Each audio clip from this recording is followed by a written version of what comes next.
Dear friends, in Plum village, France, where we live and practice, every time we hear the sound of the bell, we stop our thinking, we stop our talking, and we go back to our in-breath and breathe mindfully. And at least 3 times, in, out. And that practice is it's called listening to the bell, the sound, the bell of mindfulness.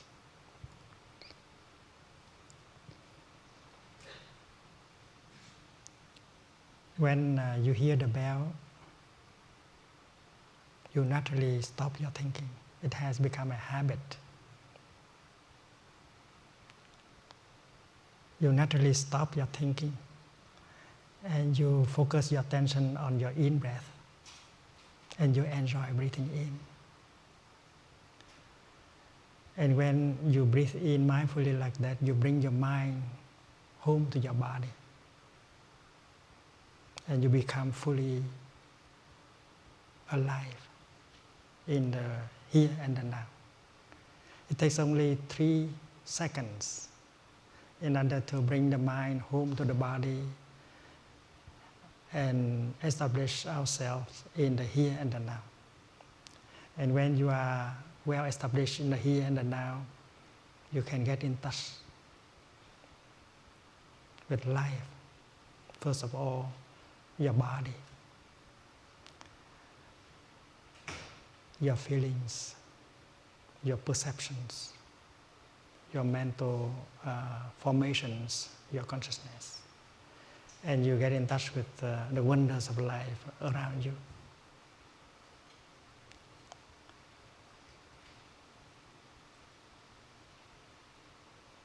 The energy of mindfulness has the power to heal, to transform.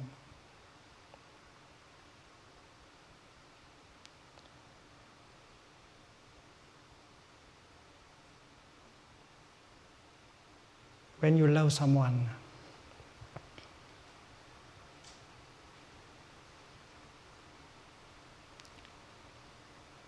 you have the tendency to offer him or her something. You want to make him or her happy.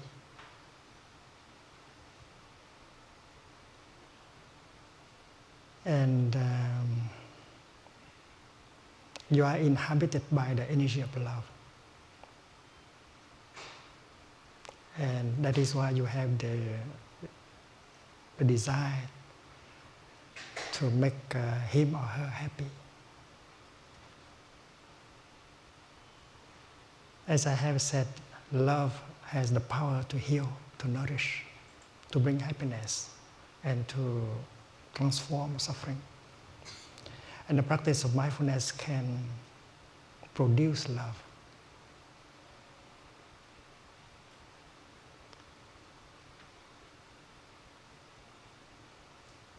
The true elements of true love can be produced by the practice of mindfulness. And when you have that love in you, you are alive, you are peaceful, you are happy, and you can make the other person happy.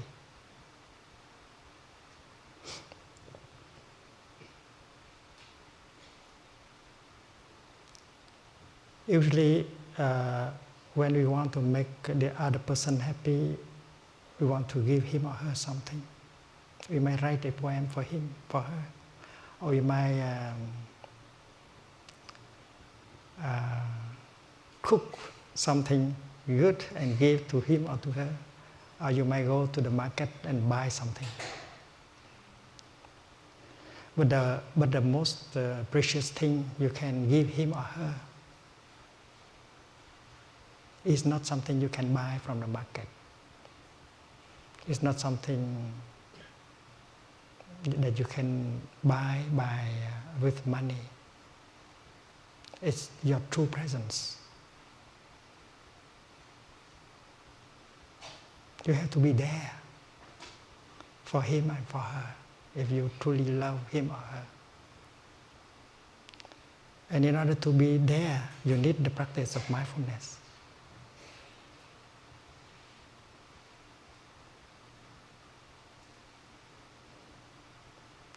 And what you want to offer your beloved one is your true presence.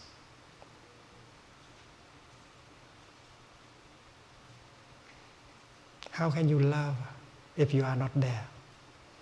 To love means to be there for him or for her.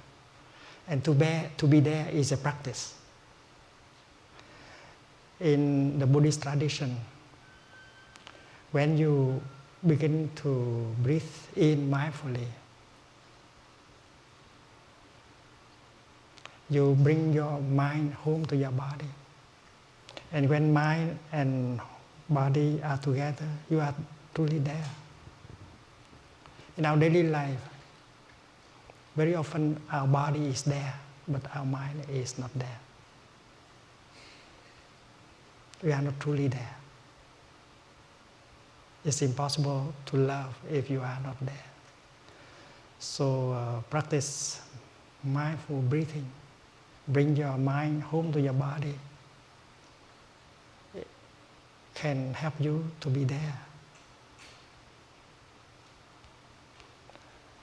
Our in-breath, our out-breath is something like a bridge linking mind and body. And the moment when we pay attention to our in-breath and breathe in mindfully, we bring our mind home to our body, and we are there in just 2 or 3 seconds. And you can go to your beloved one, looking in his eyes or her eyes, and you can say, "Darling, I'm here for you." Your presence is the most precious gift that you can make to your beloved one.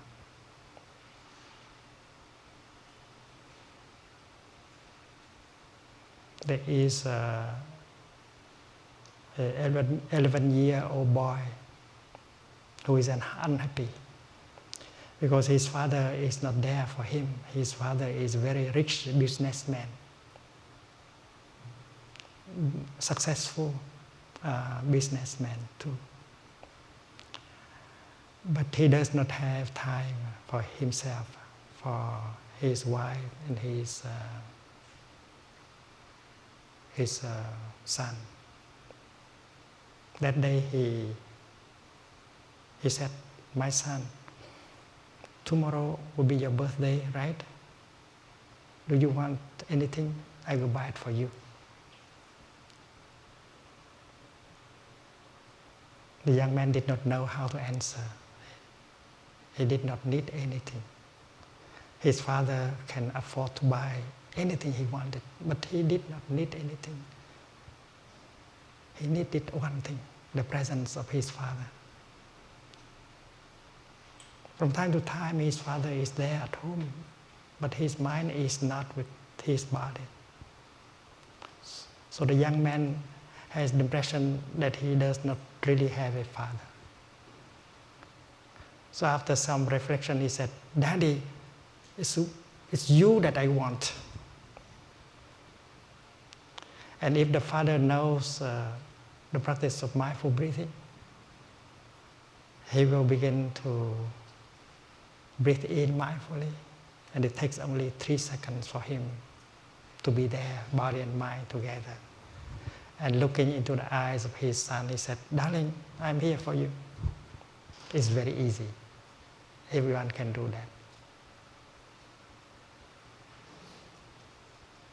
To me, to love means to be there for your beloved one. And to be there, for me, is not a willing intention, a desire. That is a practice. In order to be there, you need to breathe in mindfully and bring your mind home to your body. Or you might like to practice walking meditation, mindful walking. While breathing in, you make 1 step or 2 steps. And you become aware of the step you make. You are touching life in the present moment with your foot. One step alone can bring you home to the here and the now and be fully present in the here and the now. There are many ways of practice that can help bring our mind home to our body so that we can be established in the here and the now.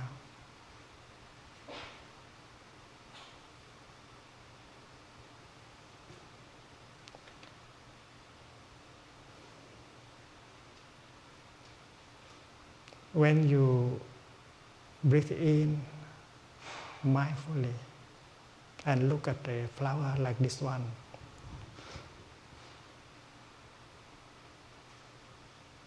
you have an opportunity to get in touch with this flower deeply.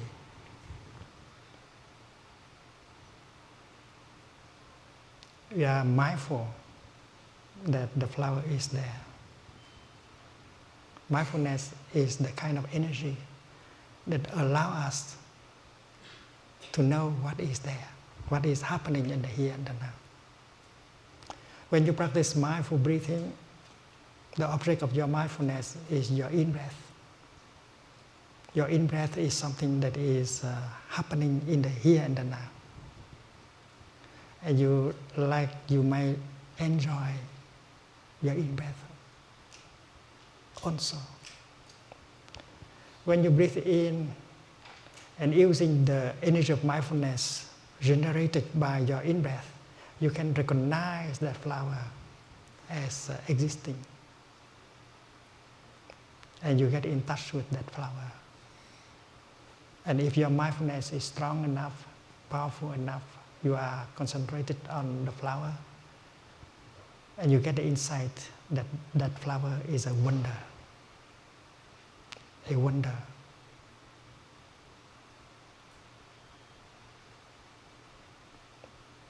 And you may see that the flower belongs to the kingdom of God or the pure land of the Buddha. And when you get in touch with the flower, you get in touch with the kingdom of God, and you get in touch with God. Because God is always with His kingdom.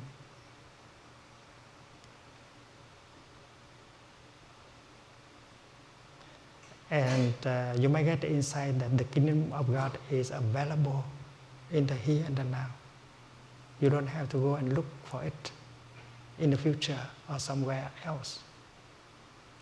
You don't need to die in order to go to the kingdom. In fact, you have to be very alive in order to do so. And to be alive, to be fully present in the here and the now, you need only to breathe in mindfully. And it takes 2 or 3 seconds. So the kingdom of God is available to you because you have the power, the capacity of being mindful. And the insight you get is the kingdom is available in the here and the now. And you would like to make yourself available to the kingdom. And to make yourself available to the kingdom, that can be done very quickly. Just breathe in mindfully, or making a step mindfully. And then when you practice breathing in, I'm aware of my body. This is the third exercise recommended by the Buddha in the Sutra on mindful breathing. Breathing in, I'm aware of my body. Mindfulness of the body. You know that your body is there. And while breathing in like that, you bring your mind home to your body. And there you are, alive, present. And you might discover that your body also belongs to the kingdom of God. Your body, like that flower, is a wonder. And you can touch the kingdom of God also in your body. You don't have to go far and in the future in order to get in touch with the kingdom of God.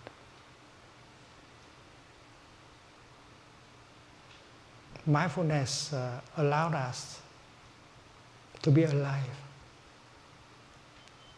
and to touch the wonders of life inside of us and around us.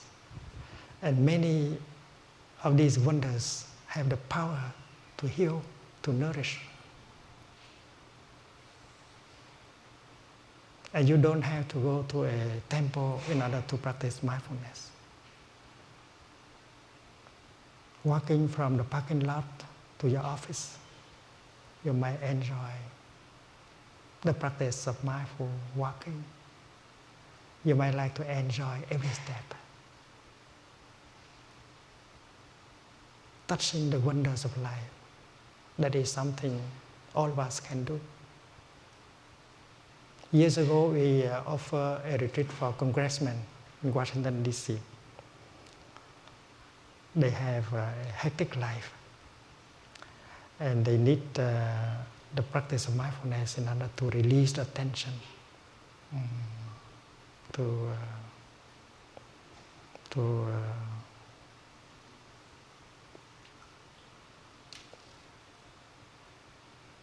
relax and to be in touch with life.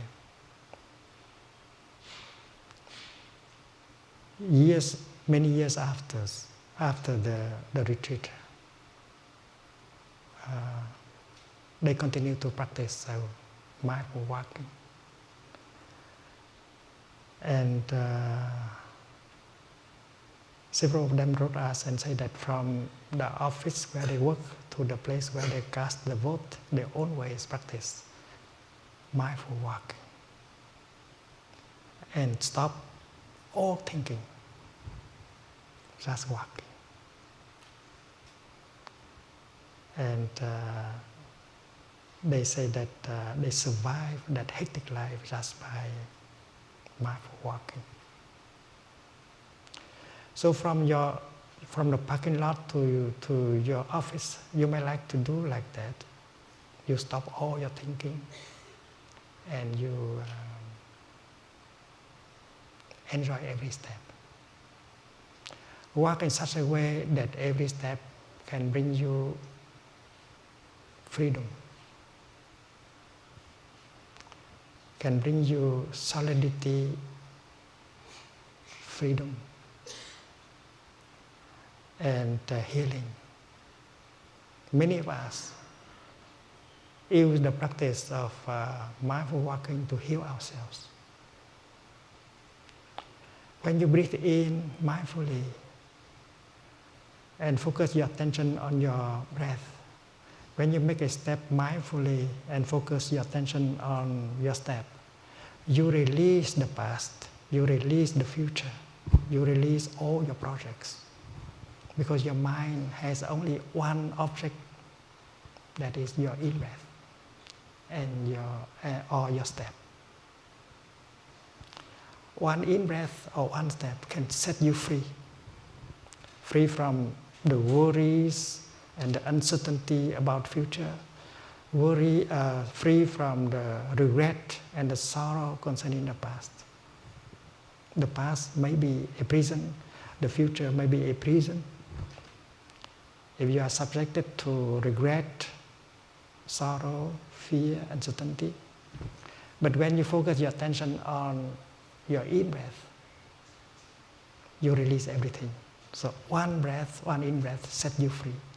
One step making mindfulness set you free. And when you are free, your body has regained its power to heal itself. And your mind also.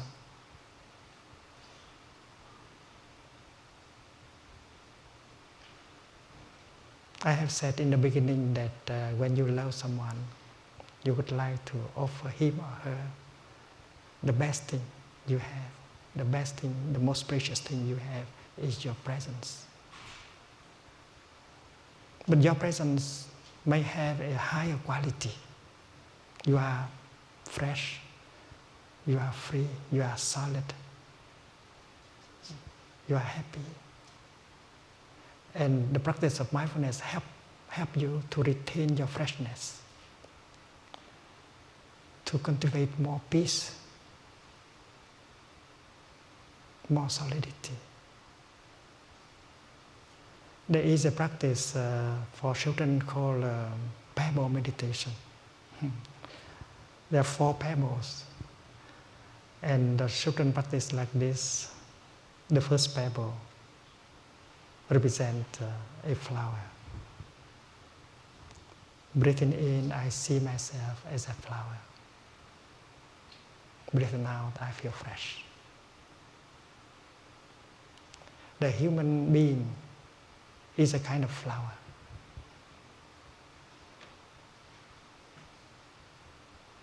And if you don't know how to practice, and then we will lose our freshness.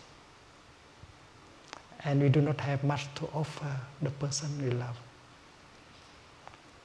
So practicing mindful breathing or walking and restore your freshness, your flowerness, is something possible.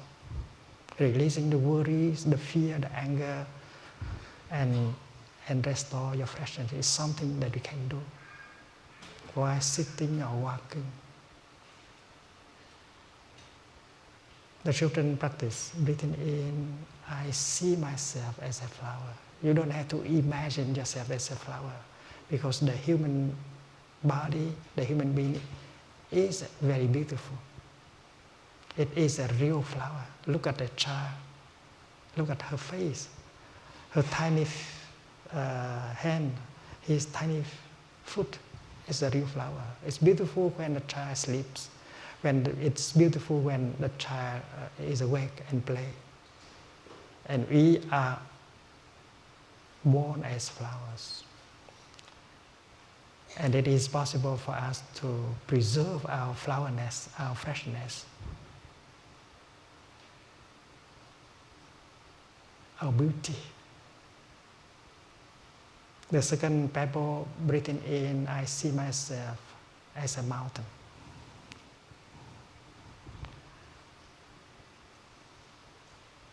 A mountain represents stability and solidity. A person cannot be a happy person unless she has some stability. He has some stability. And the practice of mindful breathing, mindful sitting, mindful walking can always help us to cultivate more stability and solidity.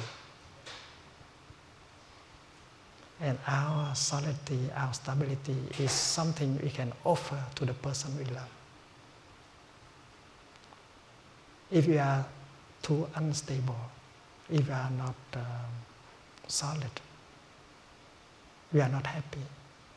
And we cannot, and the other person suffer also because of that. So cultivating stability and solidity is something you can do. Breathing in, I see myself as still water. Breathing out, I reflect things as they truly are. When you are calm, you are not victims of wrong perceptions. You are not victims of anger and fear, because you are calm enough. You don't imagine things. So breathing in, breathing out, or practicing walking, you can cultivate peace, calmness, tranquility. A person who does not have enough peace in himself, herself, cannot be a happy person. So cultivating peace in oneself is something we can do with the practice of mindful breathing, mindful walking, mindful sitting. And when you have peace in you, you have something to offer him or her. Breathing in, I see myself as space. Breathing out, I feel free. If you do not have enough space in our heart, we have so much worries and fear and anger. We are not happy. And that is why the practice is to bring more space into our heart and around us. A person cannot be a happy person unless she has some freedom, some space in herself or around her. So to love means to offer space. And if you do not have space in you, how can you offer your beloved one with space? That is why the practice of mindfulness, whether that is mindfulness of breathing or walking, working, or eating, always help us cultivate these values, these energies. How we can cultivate our beauty, our freshness. We can cultivate more our stability and solidity. We can cultivate more the energy of peace, calmness, and we can always cultivate more the element of freedom in us. So when you look at your beloved one and you say, darling, I'm here for you, that is a great gift, because your presence has the element of freshness, of stability, of peace, and of freedom. The best kind of gift you can make to him or to her.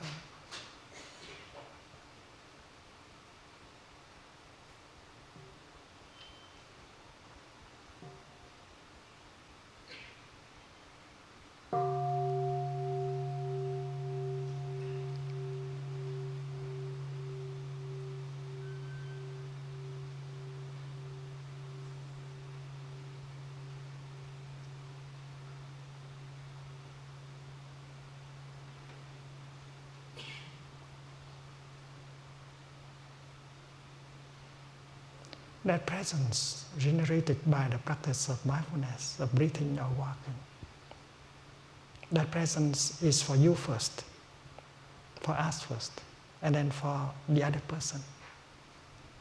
We have to be truly present, because love always begins with oneself.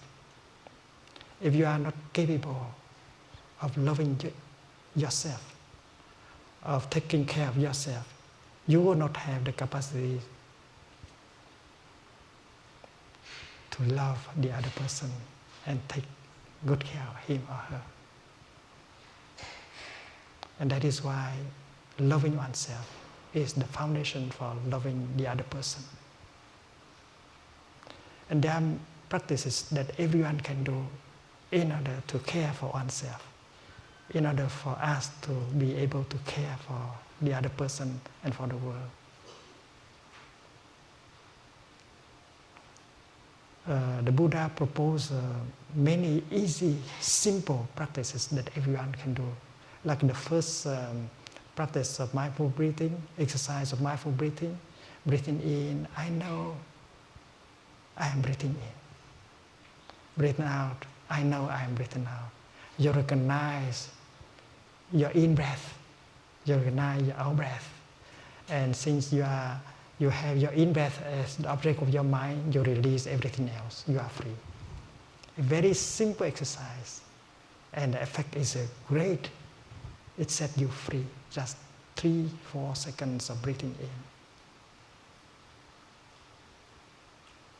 And you don't need to practice many months and many years in order to see the effect. The first few minutes, when you begin the practice, you can see the outcome right away. Breathing in, if you pay attention only to your in-breath, and then you can release, and the past, and the future, and all your projects, and the process of healing begins right away. The second exercise on mindful breathing is breathing in. I follow my in-breath from the beginning to the end. I follow my in-breath all the way through. Your in-breath may last only 3 or 4 or 5 seconds. But while breathing in, you are fully concentrated on your in-breath. And you may enjoy breathing in, because breathing in is something enjoyable too. You don't have to suffer while breathing in. If you suffer while breathing in, you are not practicing correctly. Because life, there's a lot of suffering already in life. Why do you have to practice in order to suffer more? So whether it is the practice of mindful breathing or mindful walking, mindful sitting, we do it in such a way that it gives you pleasure and happiness. The practice is pleasant, should be pleasant. And when the energy of mindfulness and concentration are powerful enough, you always get an insight.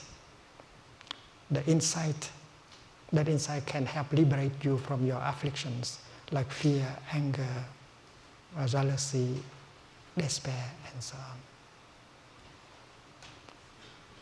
There are 3 kinds of energies that can be generated by the practice of mindfulness. The first energy is mindfulness, which allows us to become alive, to become present in the here and the now, and to be aware of what is happening in the here and the now. And the second energy is the energy of concentration. When you are very aware, when you are very mindful of something, you are naturally concentrated on that. If you are aware, if you are mindful of your in-breath, you'll be concentrating on your in-breath. So that is the meaning of the second exercise. Breathing in, I follow my in-breath all the way through. So mindfulness and become powerful because of the concentration that is born from the practice of mindfulness. And when mindfulness and concentration are together, are powerful enough, you always get the third energy, the energy of insight.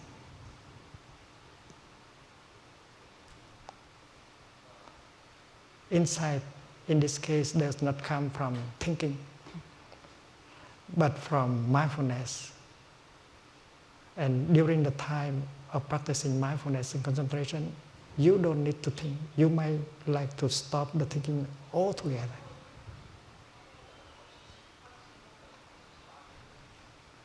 Insight as the outcome of non-thinking. When you breathe in mindfully and with concentration, we might discover many things. We might discover the fact that we are alive. Many do not know that they are alive.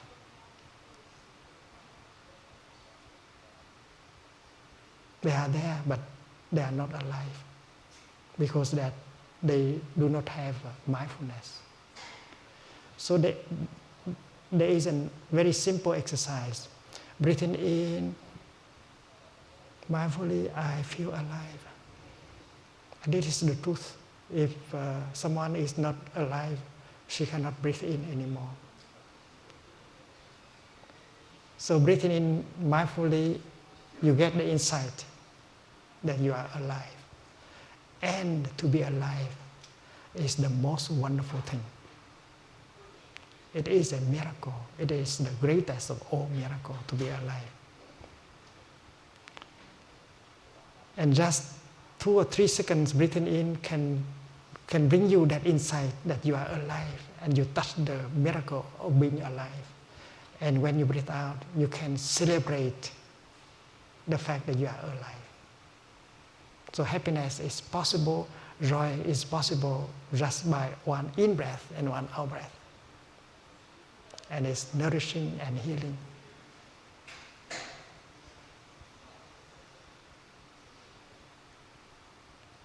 And breathing in mindfully like that help you to touch many conditions of happiness that have the power to heal and to nourish in us and around us. Suppose we breathe in and we become mindful of our heart. Breathing in, I'm aware of my heart. Generating the energy of mindfulness, you use that energy of mindfulness to recognize the presence of your heart. You kind of embrace your heart with the energy of mindfulness. And you can discover the fact that your heart still functions normally. That is already an insight. And it's wonderful to have a heart that still functions normally. There are those of us who only wish for that. And the deepest desire may be just having a heart, a normal heart like that. So breathing in and having our heart as the object of our mindfulness, we can feel grateful to our heart. And that is one of the conditions of happiness that we are having. And when the Buddha teaches the practice of mindfulness of the body, he advises us to get in touch with all parts of the body and smile and recognize these parts of the body.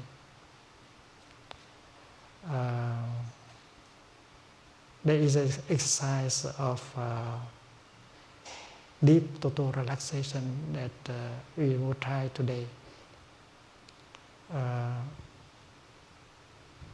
We put ourselves in the lying position and we begin to breathe in and out mindfully and recognize part of our body. It's like a scanning our body, not with X-ray, but the ray of mindfulness. You recognize your eyes, breathing in, I am aware of my eyes. Breathing out, I smile to my eyes. Recognizing the presence of your eyes. And you might get the insight that, well, my eyes are still in good conditions. A paradise of forms and colors is available to me just because I still have eyes in good condition.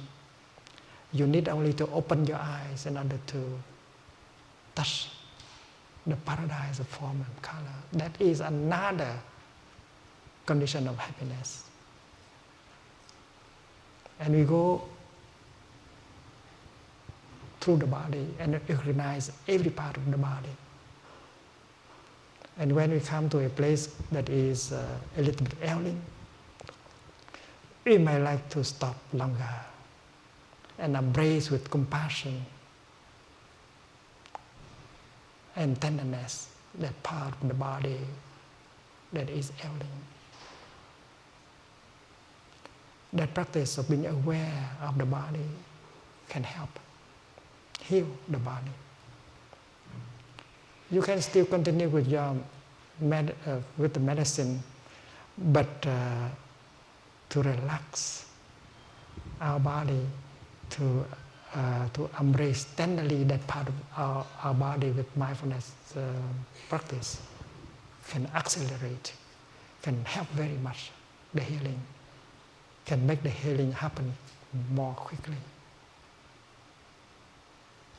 The third exercise, breathing in, I'm aware of my body, is part of that exercise.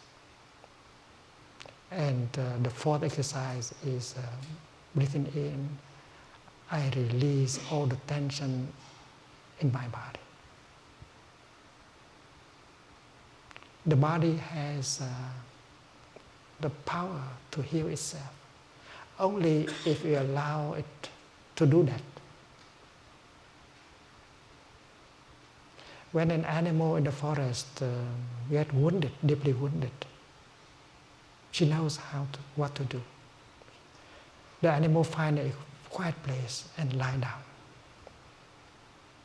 She knows deeply that resting is the only way to heal. The animal does not think of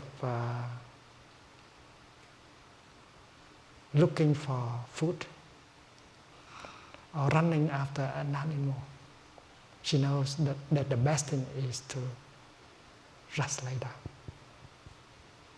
Because the body has a natural tendency, natural power to heal itself. We human beings, we used to have that kind of wisdom, but we have lost our capacity to rest. We have worked our body too hard. We have accumulated a lot of tension in our body and make it more difficult for our body to heal. We only count on medicines and other kind of means. So the fourth exercise of mindful breathing is very helpful. It helps us to be aware of our body. And our mind become embodied again and help the body to release the tension. And when the tension is released, the body recover that capacity to heal itself. So the practice of mindful sitting with relaxation, the practice of mindful walking, the practice of mindful breathing while lying down can be very helpful. It can heal.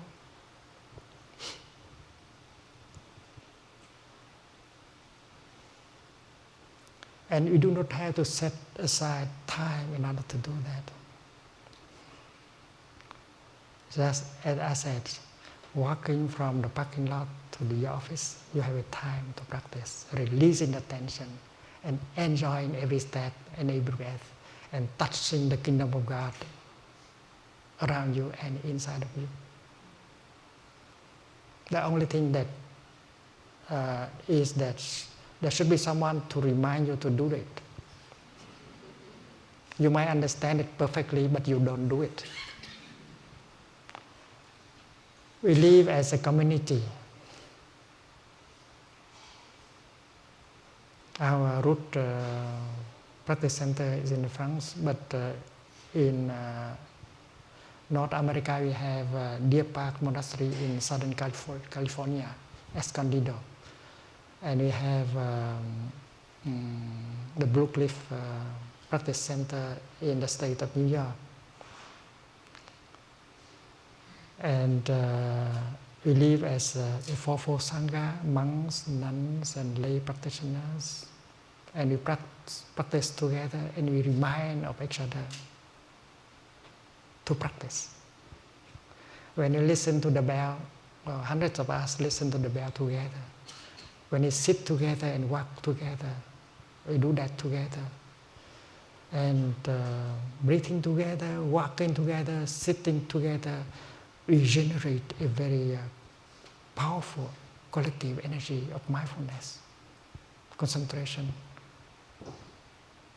and compassion. And that helps heal us. When you find yourself in an environment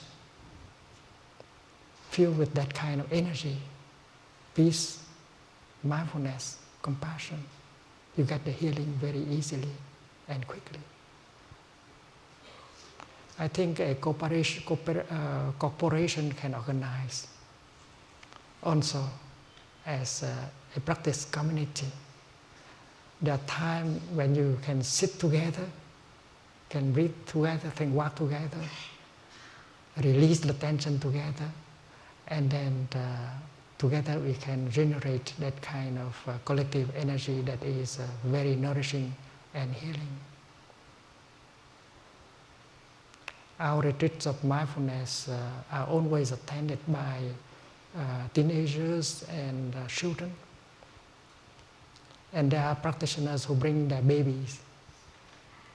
Although the babies do not understand the Dharma talk, but if they find themselves in an environment that is so peaceful, so compassionate, they get the nourishment. They feel it.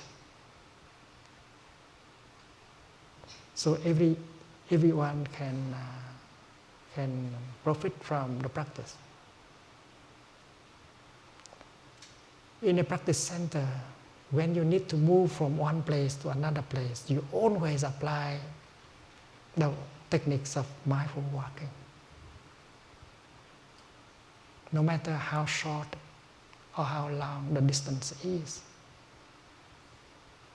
The practice is to arrive in the here and the now with every step. And touch in the wonders of life with every step. And while we walk, we do not talk. And we do not think.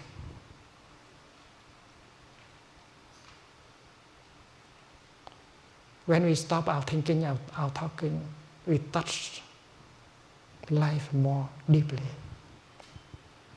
so that we can get the nourishment and the healing.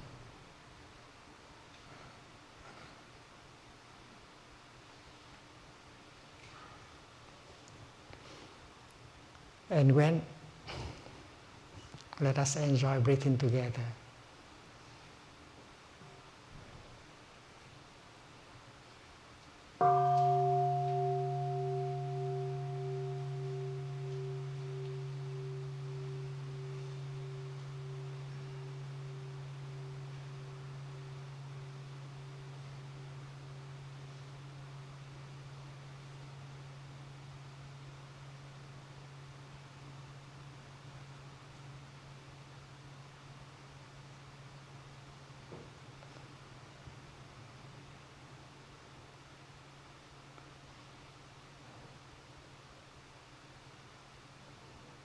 When you eat your breakfast, you have a chance to practice mindfulness of eating. You don't have to think about your projects, your work. Every moment of breakfast is an opportunity for us to get in touch with the wonders of life.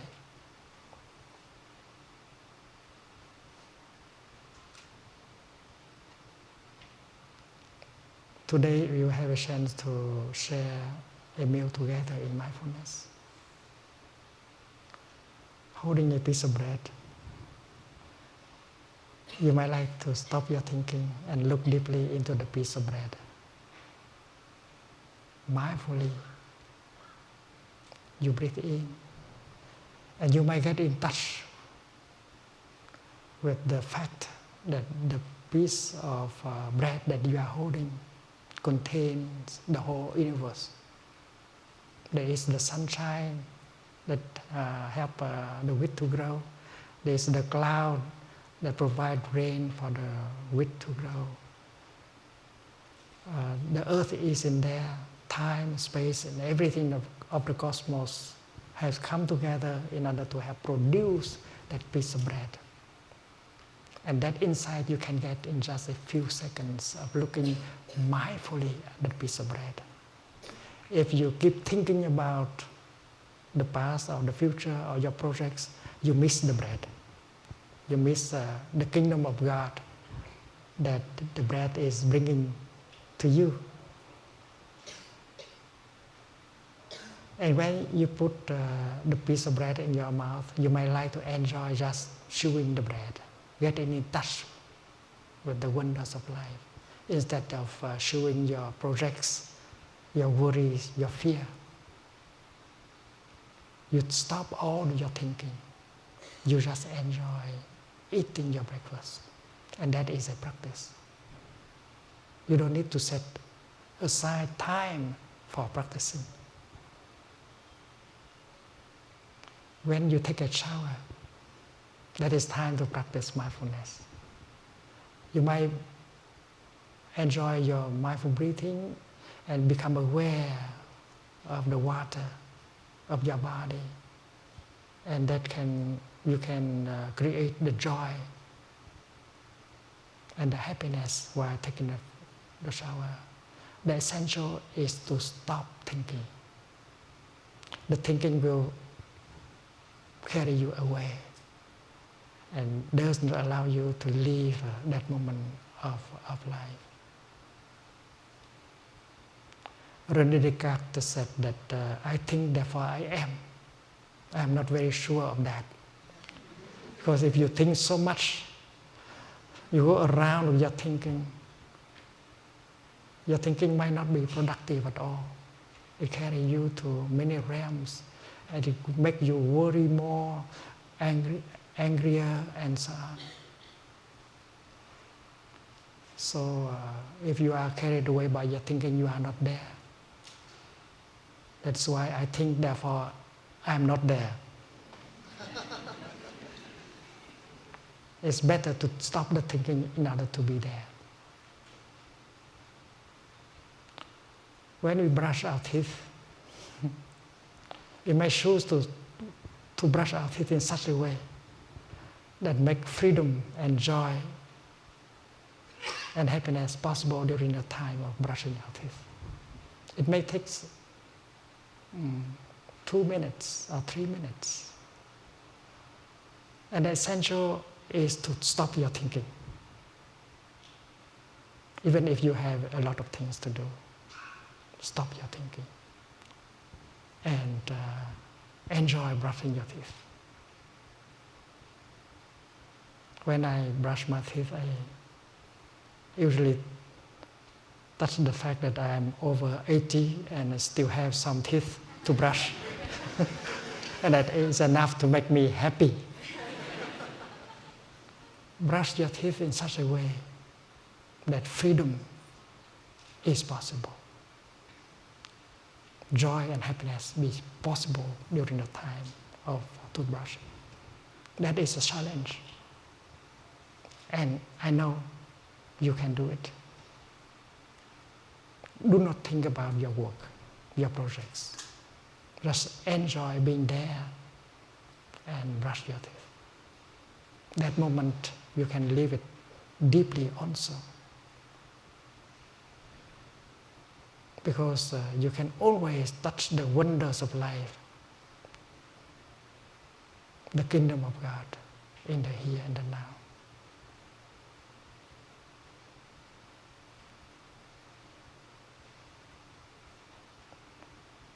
We used to distinguish between time for work and free time.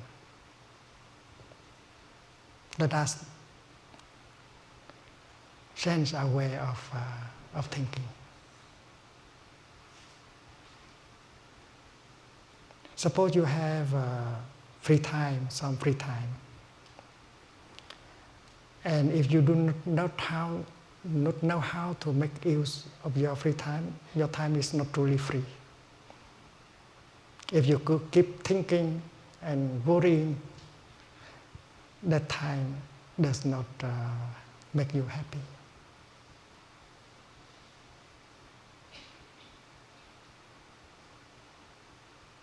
That time is not for working, of course, but you continue to think about it. You continue to worry about it. And that thinking is not productive.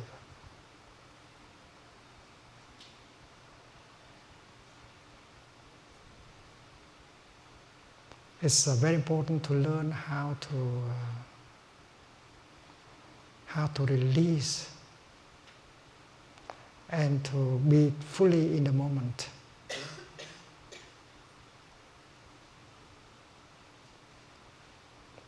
And watering the vegetable garden,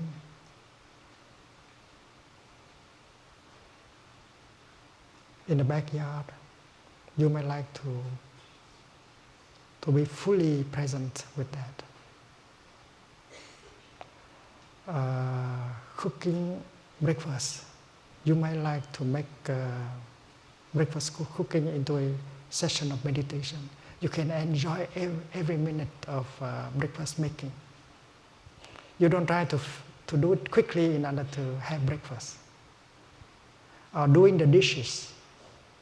You can enjoy deeply every second of doing dishes. You don't have to try to finish quickly in order to do other things. We have the tendency to rush, to finish quickly with what we are doing. It has become a habit. And with mindfulness of breathing, you can recognize that habit, and it helps you to stop being carried away by that kind of attitude. Suppose you are washing dishes and you want to finish in order to sit down and enjoy a cup of tea. With the practice of mindfulness, you can make the time of dishwashing a beautiful time also, a joyful time, when you are fully alive. And if you are not capable of doing so, when you finish washing the dishes and sit down and hold the cup of tea, you will think of other things. You will not be able to enjoy the tea. You are always carried away. You are not capable of living your life in the present moment. And mindfulness helps us to live deeply every moment of our daily life. And we need some training in order to do so. And if we have a chance to live with a community of practice, and then we get that habit of living deeply each moment of our daily life.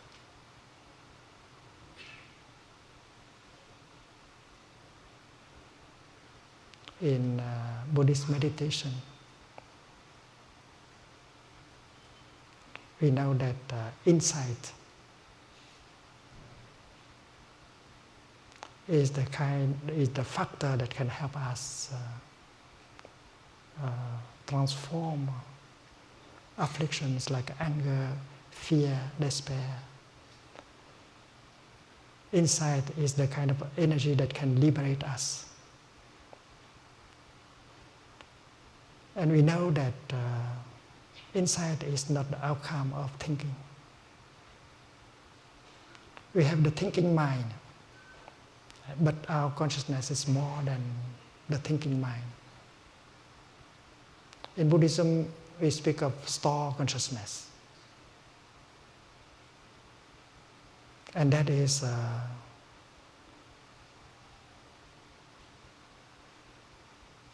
something much bigger than our thinking mind. Imagine an iceberg in the ocean. The part that we see above the water is very small, but the part in the water is huge. Store consciousness is like that. Our mind consciousness is very small. In neuroscience, people like to speak of that part of consciousness as background consciousness. Sometimes we call it root consciousness, mula vijnana. Sometimes we call it appropriating consciousness. Sometimes we call it store consciousness. That part of consciousness is always with the body. It has the capacity to receive information. It has the capacity to process information. And it has the capacity to preserve, to conserve, preserve the information.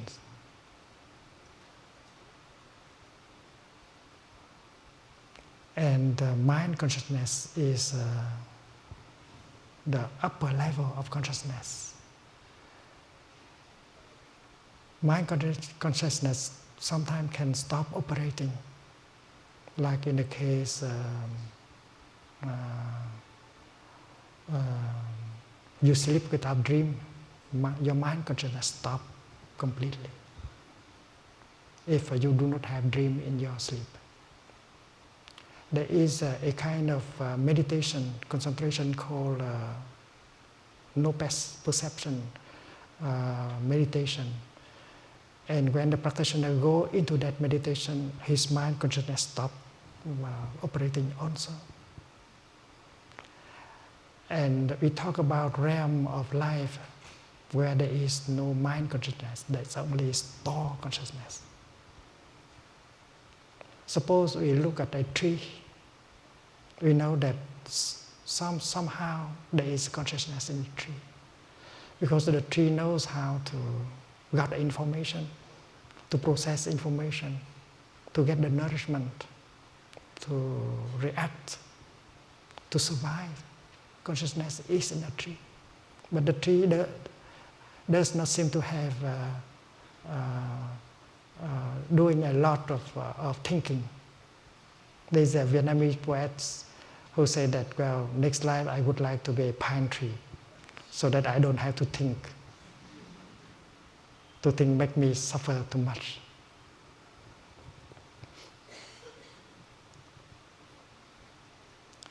In the Zen tradition, mind consciousness is the gardener,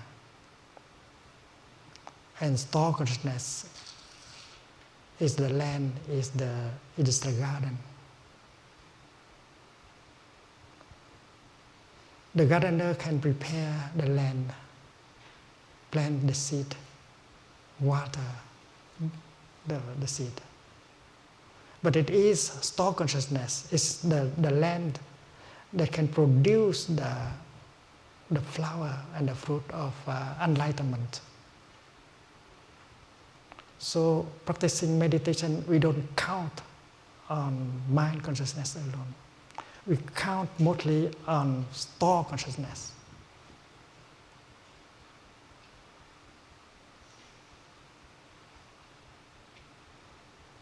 Mind consciousness has to play the role of the gardener. It has to work the land and plant the seed well and cover up and water. That's all. The insight, the discovery, what we find out is not the work of mind consciousness. It is the work of store. And many scientific discoveries have been done in that. Not by the thinking mind, but by the unconscious mind. So it is possible for us to entrust the task to our deeper consciousness. We have to pose the question, to ask the question correctly. In Zen Buddhism, we call it koan.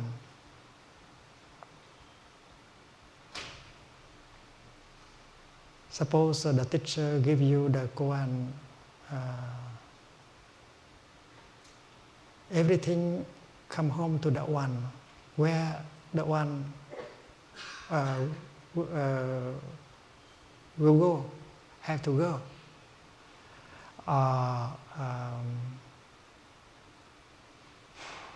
What is the sound of one hand?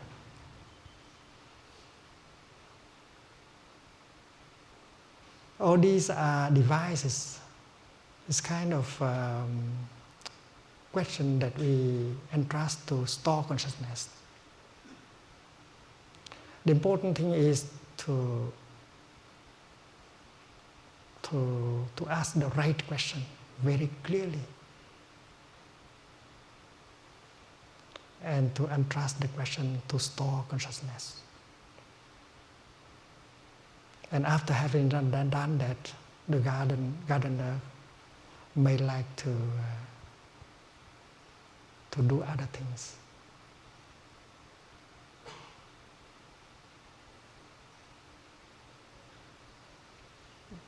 There is a Buddhist scholar in America One time I told him that I enjoy gardening. I enjoy planting lettuce and things like that.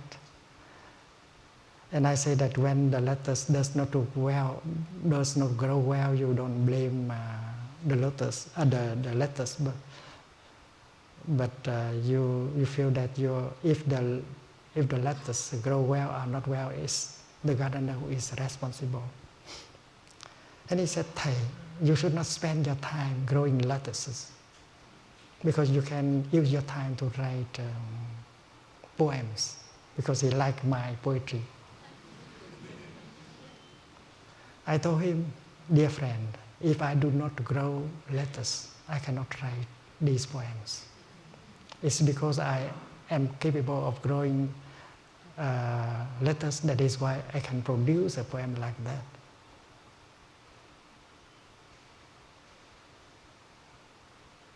So washing your dishes, enjoying washing dishes, stop the thinking and get the pleasure in washing the dishes is a way to support store consciousness, to bring about the insight. Brushing your teeth mindfully and enjoy brushing your teeth. Do not think about your project. Do not try to find the solution with your thinking mind. And that is the practice.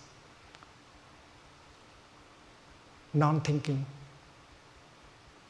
is the secret of the success. And that is why the time when we are not working, that time can be very productive if we know how to focus on the moment and enjoy every moment of our daily life. And if we know how to do that, we will not be victim of stress, anxiety, depression, and so on. That is one aspect of the problem. The other aspect of the problem is that the time called work time, we can handle it in such a way that we can enjoy, that it can bring us pleasure.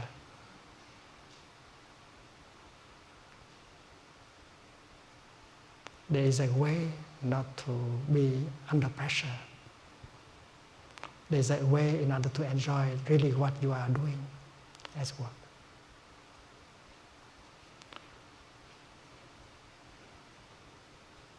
We in Plum Village, we do a lot of things. We want to succeed in what we do. We offer many retreats of mindfulness everywhere, in many countries, Europe, Asia, America, Australia. We organize days of mindfulness, sessions of practice. We organize retreats for health professionals, school teachers, young people, and so on. We want to succeed in our work also.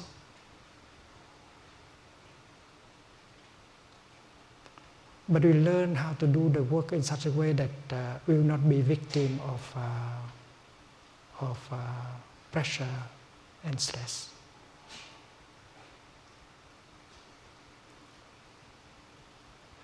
Many monks and nuns who are excellent Dharma teachers, they enjoy cooking, they enjoy cleaning, they enjoy gardening, and they consider these things as important as the other kind of work.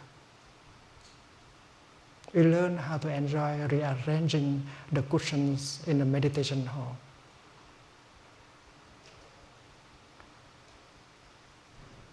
We enjoy growing vegetables.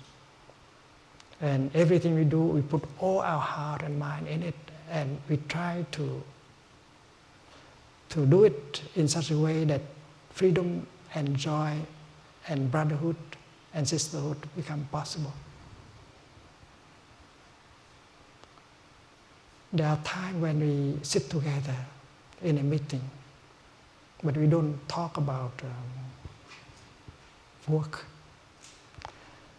We have a weekly meeting called Meeting of Happiness. And in the meeting, you just remind each other that we have so many conditions of happiness available. And it may take 2 hours, 3 hours, just with 1 cup of tea, and we nourish each other with the practice of mindfulness. We remind each other that we are very lucky people, that we have so many conditions of happiness available right in the here and the now. We don't need to go and look for more conditions of happiness. And that is very nourishing. And I think that in a corporation, this is possible also. And many of the practice in a practice center can be used in the life of a corporation.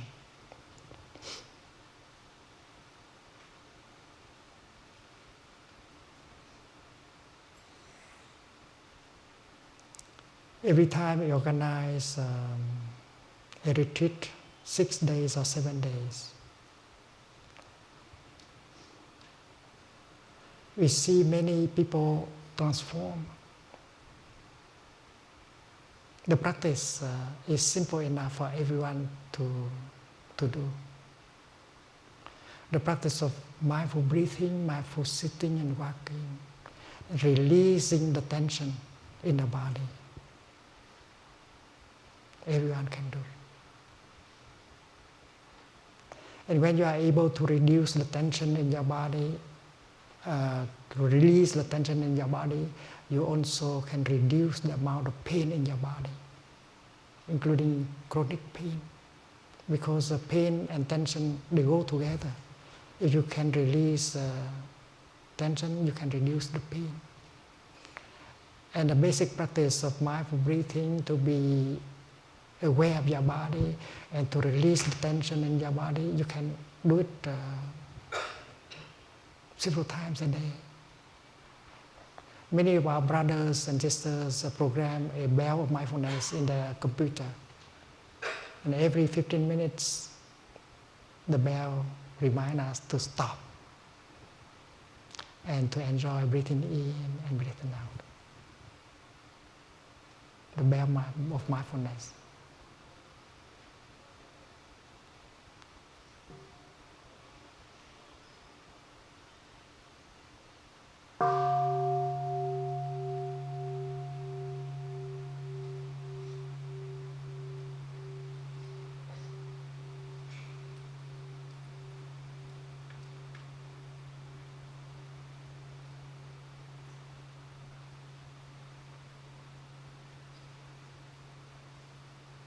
The practice helps us to touch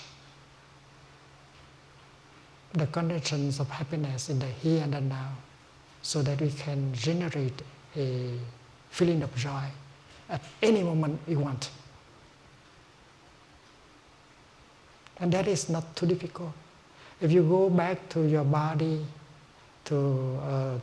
if you bring your mind home to your body, and establish yourself in the here and the now, you will realize that conditions for your happiness are more than enough.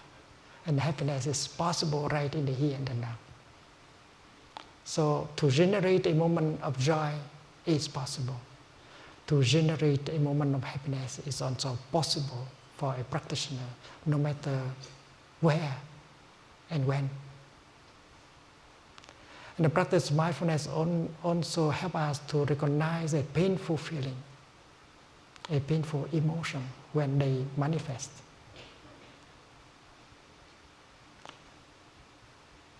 A painful feeling, we have the tendency to try to run away from it. We want to cover it up by consumption. If we listen to music, if we read magazines, if we eat, Maybe it's not because these things are very bring us a lot of happiness, but because we don't want to get in touch with the suffering. We want to cover it up with consumptions. Obesity is the outcome of that. You have the feeling of loneliness, despair, anger, worries in you, and you don't know how to handle. And that's why you want to forget to run away. And one of the ways is to just consume. So music, magazines, food are there in order to help you to cover up your suffering. You do not solve the problem. But the practice consists in going home and take good care of that pain. Breathing in, I'm aware of the painful feeling in me. There is the energy of pain, of course. But as a practitioner, you generate the energy of mindfulness and concentration. And with the second energy, you recognize the first energy. Hello there, my little pain. I know you are there. I will take good care of you. So like a mother holding her baby when the baby suffers, the practitioner generates the energy of mindfulness and concentration and go home and take care of the painful feeling or the painful emotion in him or in her and get a relief. So many young people who are not capable of handling a strong emotion. And they believe that the only way to stop suffering is to go and kill themselves. That is why so many young people commit suicide everywhere. But we know very well that an emotion, whether it is strong, however strong it is only an emotion. And we are much more than an emotion. We don't have to, an emotion that is something that come and stay for some time and finally will have to go away. Why do we have to die because of just one emotion? That is what you can remind yourself when an emotion manifests in you. And if you know the practice of mindful breathing, mindful walking, generating the energy of mindfulness, you can very well recognize and embrace that emotion. And you are safe. An emotion is like a storm coming, and there are ways in order to stand and not to allow the storm to blow you away. The practice of deep breathing in a position of sitting or lying down. Focus your attention on the rise and fall of your abdomen. And just that, stop all the thinking. Because the more you think, the emotion, the stronger the emotion can become. Stopping the thinking. Bring your mind down to the level of the navel. And breathe in deeply and become aware of the rise and fall of your abdomen. And stay in that position and continue. And your emotion could not be able to do anything to you. And after 5 minutes, 10 minutes, or even half an hour, the emotion will go and you will survive it. And next time you say that next time when it comes, you do just that. It's easy enough. We should train ourselves only a few times. And every day, if we know how to do it for a few minutes, and then after a few weeks, it will become a habit. And when the emotion manifests, you will remember to practice. And you are no longer afraid of an emotion. So when the baby suffers, the mother should be there in order to pick up the baby and hold the baby tenderly. The mother does not know what is the cause of the suffering of the baby, but the fact that she is holding the baby tenderly can already make the baby suffer less, because the energy of tenderness begin to penetrate into the baby, that bring a relief. And after having hold the child for a few minutes, the mother might find out what is wrong with the baby, and she can change the situation easily. The same is true with the practitioner. In the beginning, she does not know what is the root of that pain, that emotion. But the fact that she is able to hold it tenderly without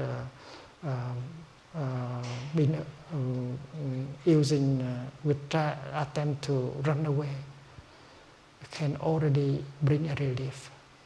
And with a little more of concentration and mindfulness, we can discover the nature, the roots of our emotion, and that will help transform the emotion and the pain. And if adult father, mother, school teachers know how to do that, they will teach the young people how to do it. And it's easy enough to learn. And therefore, a practitioner of mindfulness is capable of releasing the tension in her body, reduce the pain in his body, generate a feeling of joy whenever he wants, generate a feeling of happiness whenever she wants, recognize and embrace a painful feeling, recognize and embrace a painful emotion. All these things can be learned. And we hope that in the future this kind of practice can be taught in school at every level. We are trying to do that. We have met with school teachers in many countries, and they all agree that this is something they must learn and bring into the classroom and help the young people.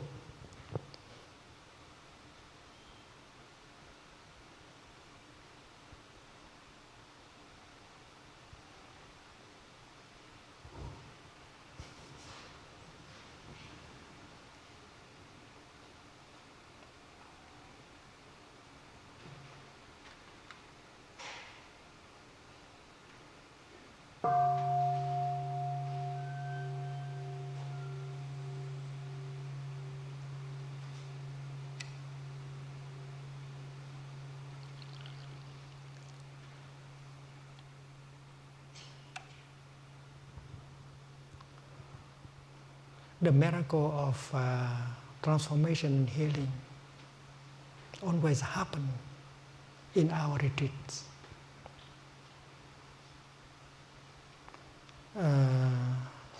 During this North American tour, we have offered a retreat in Vancouver for 800 people. After that, another retreat for more than 900 in Colorado. And we just finished one in Southern California, Escondido, for 700 people. And the miracle of transformation and healing always happened. And using the practice of compassionate listening and gentle speech, many people are capable of restoring communication and reconcile. And there are those of us who can use our mobile phone to practice listening with compassion and using loving speech in order to reconcile with those who are at home, who are not in the retreat. And we have been offering so many retreats like that in the world, and seeing that the effect, the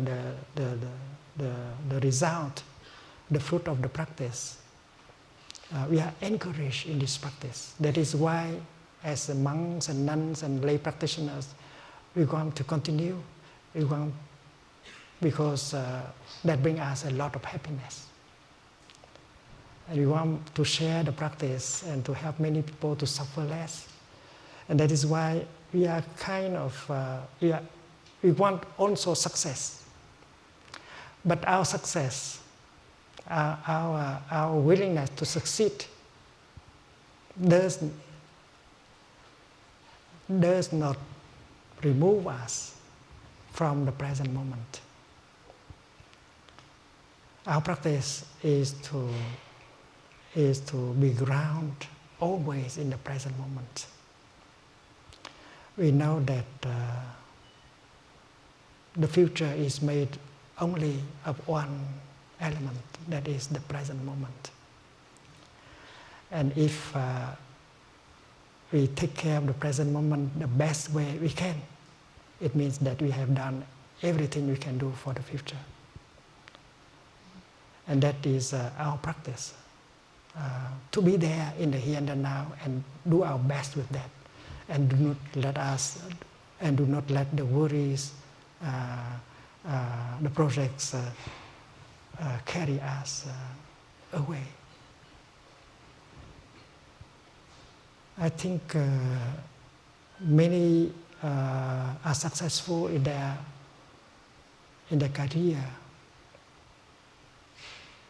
but many have become victims of their own success. They are not happy. Happiness is not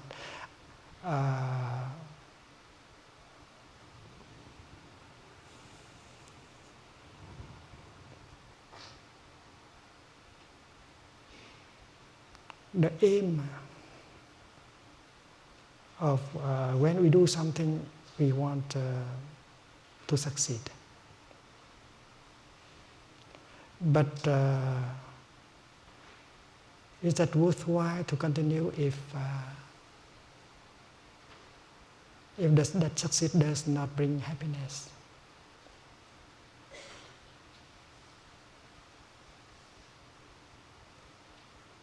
And many have become victims of their own success.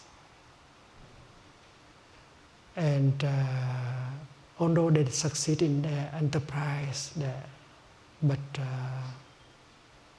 happiness is not there. They have no time to love, to live their life. They have no time for themselves. They have no time for their beloved one. I know a successful businessman in Germany. His name is Frederick. He's only 40. He's a very successful businessman, but his wife, Laura, suffered very deeply because of loneliness, because Frederick did not have the time, even for himself, and for her, and for their son.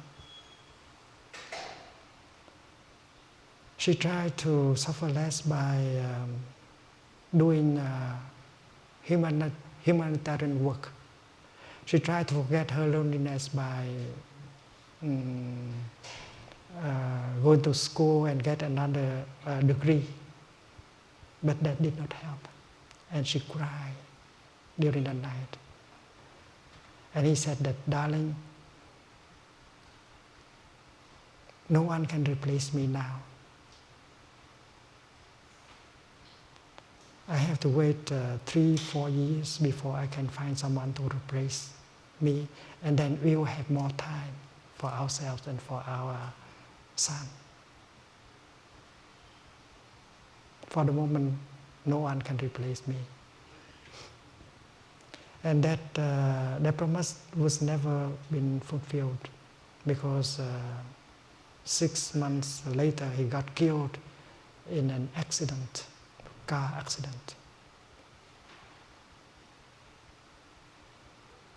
He was so busy that when his wife was hospitalized, he could not have the time to go to the hospital.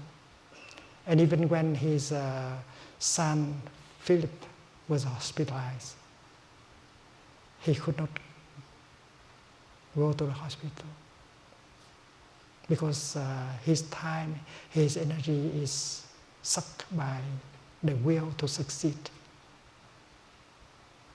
And you know what happened? Only 3 days after his death, they found someone to replace him.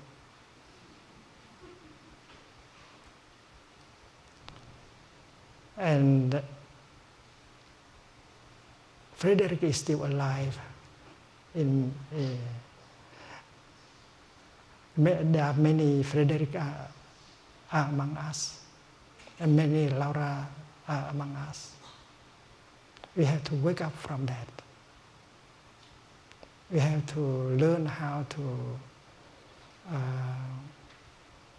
change our way of life in order to be truly alive. And the practice of mindfulness help us bring real love, real happiness to our life. There are four elements of true love that mindfulness can help generate. The first element of true love is love and kindness, maitri. That is the capacity to make another person happy. And we have already learned that if we cannot make ourselves peaceful, fresh, and happy, we cannot make another person happy.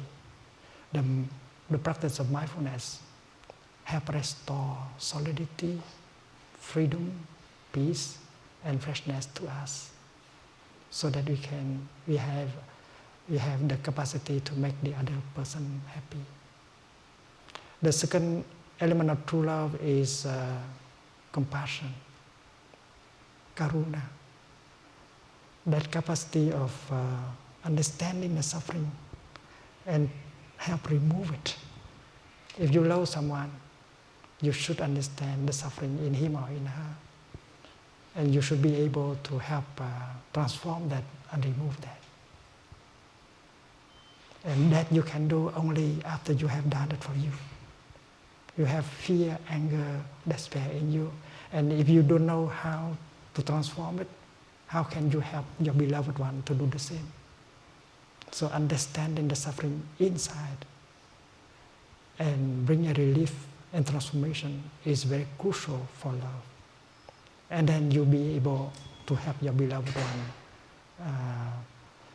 transform the suffering. So that is the second element of true love. The capacity to help someone suffer less.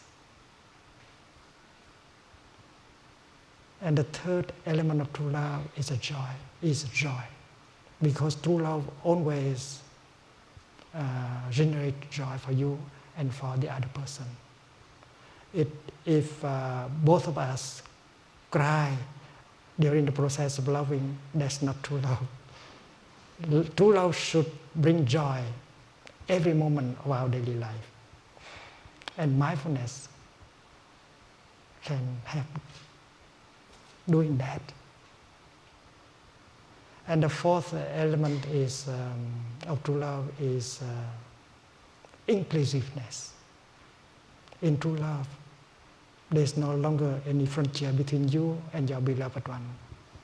Your suffering is his suffering. His happiness is your happiness. And there is a perfect mutual understanding between two of you. And together you can serve and help many people. True love is the kind of love that always grows. It has no frontier. And practicing true love, you begin to embrace everyone, the whole planet, and bring a lot of joy to you. And that is why we have to know where we go. If love is our destination, And then we have to sacrifice other things that is not love, like fame, wealth, sensual pleasure, power. Because there are those who have plenty of these things and who suffer very deeply.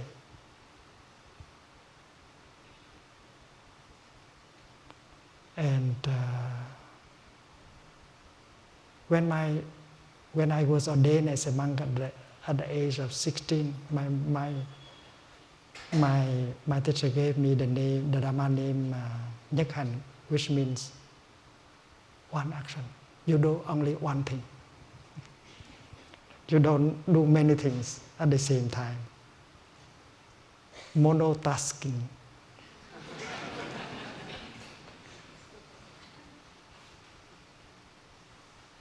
And I try to live according to this teaching. I want to transform myself. I want to help people happy. Because I know that if people are happy, I can be happy also. And that is why Buddhist concentration, Buddhist meditation is made of two elements. The first element is concentration. You focus your attention just on one thing. Otherwise, your concentration is not powerful enough to get a breakthrough and to get insight. And concentration can be practiced not by thinking, but by brushing your teeth in mindfulness, washing your dishes in mindfulness, watering the vegetable in mindfulness, enjoying every step. That will make the concentration more and more powerful, and your store consciousness will bring you offer the insight that you need. And that is why the first element of Buddhist meditation is samadhi, concentration, and the second is vipassana, means looking deeply. You concentrate on just one thing, and you only look deeply into that one thing, and that is the technique, as the secret of bringing up insight. I think concerning informations, we know that we have the feeling that we are overwhelmed by informations. We don't need that much information. We just need a few. And there are basic informations that we should maintain alive, because there are many things we know, but we never put into practice. So your happiness does not depend on how much information you have, but what kind of information that you have, and how you put into practice that kind of information. And the basic information is that we are alive. Breathing in, I know I am alive. And breathing out, I can touch all wonders of life in me and around me in this moment. And that can cultivate my happiness. That can make me an instrument of love. And I can help, I can love. Well, let us have the rest of our time for a few questions. Thank you.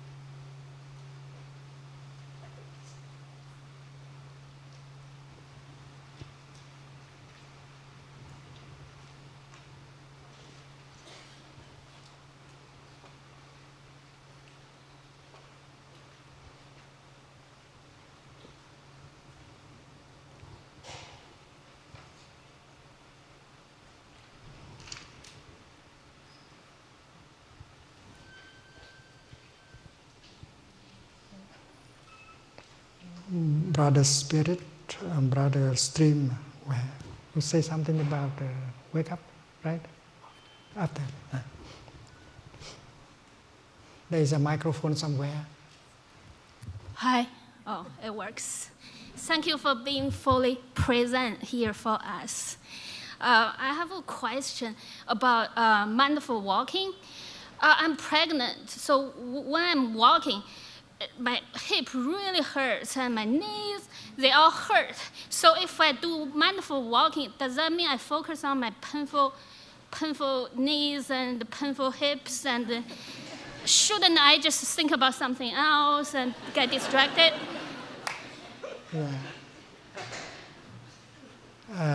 You may join us sitting on a chair, and someone can push you, and you can profit from the collective energy of peace and joy.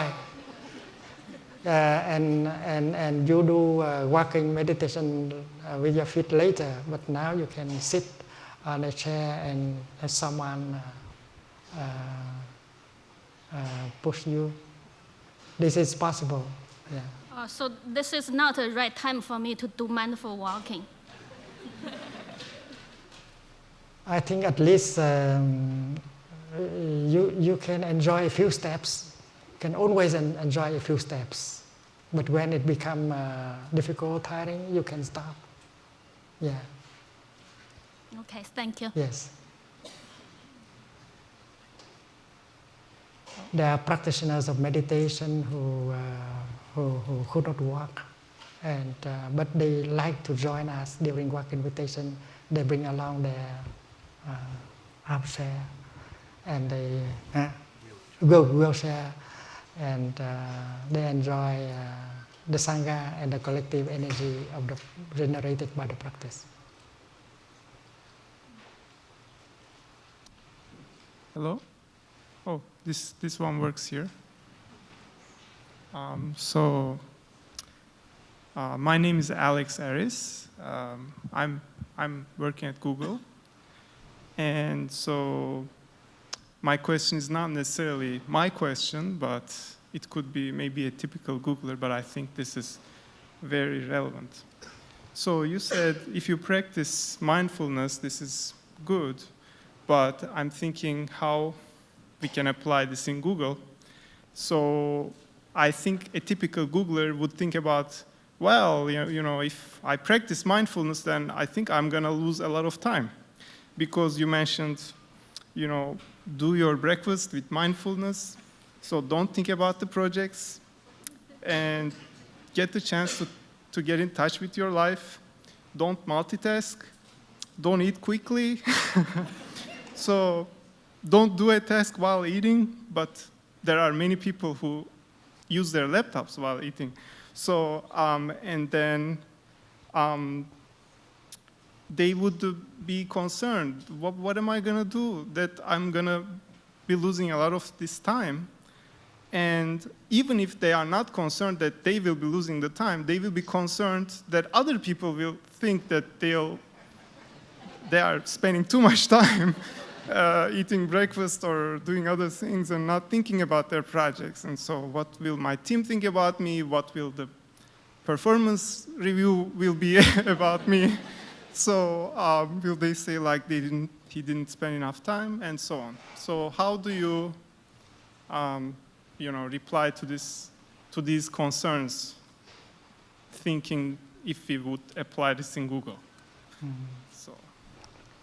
I have said that usually our thinking may be not very productive. Our thinking is sometimes very productive, but not always productive. And our thinking may lead us away. That's one thing I said. And thinking is not the only way to succeed in finding out what you want to find out. The second thing I said is that while you are brushing your teeth mindfully and eating your breakfast mindfully, although you do not think about it, but your store consciousness continue to work on it.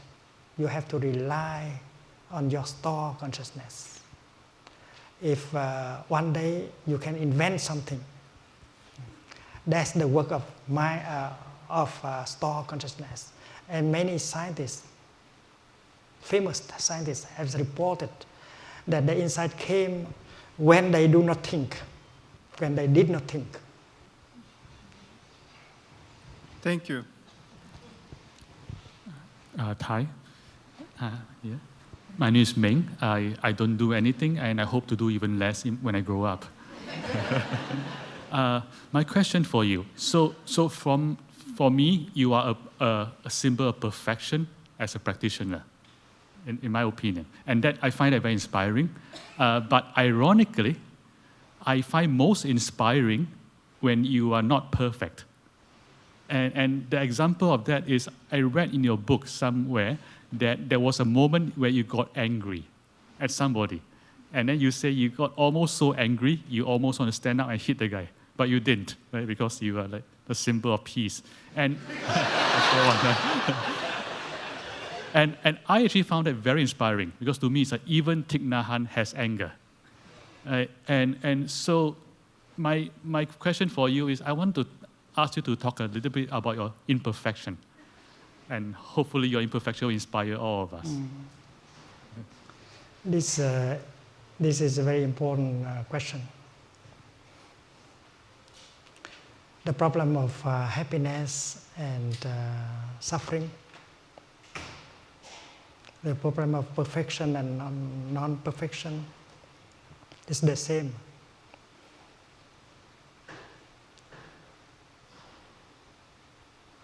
When I speak about the kingdom of God, I say that the kingdom of God is not a place where there is no suffering, to me, because many people believe that the kingdom of God should be a place where there is no suffering. But according to this teaching and practice, if there is no suffering, there will be no happiness. It's like when you grow lotus flower, you need the mud. If there is no mud, there is no lotus. So happiness is made of, we all know that happiness, when you are happy, it means that you have understanding and love and compassion. Without understanding and compassion, you cannot be a happy person. And understanding and compassion arise only out of suffering. When you begin to see the suffering in someone, and when you see that that person is helpless, he does not know how to handle the suffering inside of him. He suffers, he is victim of his suffering, and he makes people around him suffer, including you. The moment when you begin to see that truth and understand the suffering in that person, compassion arises in you. Understanding brings about love and compassion. And when you have compassion, you don't want to punish him anymore. Before that, you suffer, you are angry. But now, because you have seen the suffering, you have understood the suffering, you are motivated by the desire to help him to suffer less. It means that you have made use of the suffering in order to create understanding and compassion. We know that without understanding and compassion, no happiness is possible. And that is why we know also that in the kingdom of God there is suffering. Where there is no suffering, no mud, there is no lotus flower. Where there is no suffering, there will be no understanding and compassion. So my definition of the kingdom of God is the place where people know how to make good use of suffering in order to create understanding and compassion. It's like we know how to make good use of the mud in order to produce beautiful lotus flowers. So happiness and suffering, they lean on each other to manifest. Anger is a kind of mud. Despair is a kind of mud. And if you allow that mud to overwhelm you, well, you suffer. But if you know the practice, and then you can make good use of anger and despair in order to create peace and happiness. As an organic gardener, you know how to make good use of the garbage. You can create compost from the garbage in order to nourish flowers and vegetables. The same thing is true with suffering and happiness. Thanks to the fact that you have suffer, that you have ingredients in order to make happiness. Looking deeply at that suffering, embracing deeply that suffering, understanding arise, and you can create joy and happiness. That is why suffering play a role in the making of happiness. What is wrong with the practice is that when suffering is there, and if you don't know how to handle suffering, that is wrong. But it's not wrong to have suffering. To have suffering, and if you know how to make good use of the suffering in order to create happiness, that is something good. So we have to distinguish between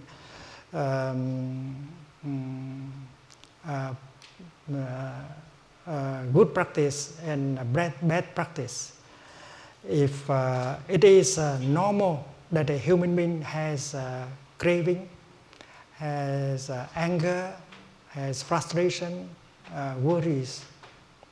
But if that human being knows the practice of mindfulness, he or she will be able to make good use of that and transform it into something else like peace and understanding. So without suffering, without having anger and sadness and despair, how could you create peace, happiness, and non-fear? So it's like the left and the right. If the left is not there, the right cannot be there.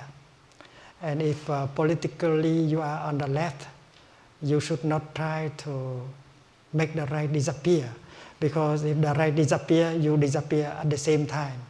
So we should have that non-dualistic way of looking at things. It is because you have anger, you have despair, you have suffering, that you have a chance to transform them into something better, peace, happiness, and love.